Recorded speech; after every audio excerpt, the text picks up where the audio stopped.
السلام علیکم ملګرو. دا پر خانوزۍ نیشنل هایوې باندې دغه صدام پمپ تر مخ دا کم د خانوزۍ جبل روډ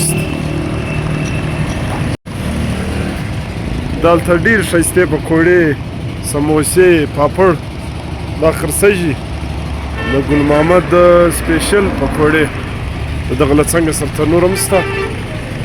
نو کم خلک چې د تازه پکوړو شوقیان دي هغه د له ده سره رابطه وکړي.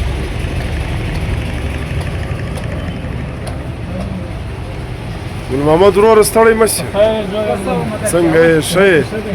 شکر دی خیر، شکر دی خیر، شکر دی خیر. له ډېره وخته موږ وینو دا پکوړې خرڅوې، څنګه دي دوکانداري ده څنګه؟ ښه ده، زه الله دې د خیر یا شکر دی. څنګه یاست؟ هر ورځ تازه تازه پخېږي.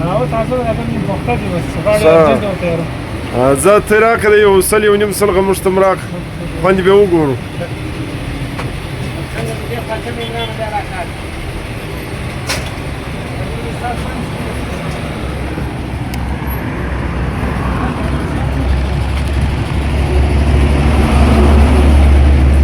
دغه تنور دی همیشه زه له ده زه ډوډۍ وړم.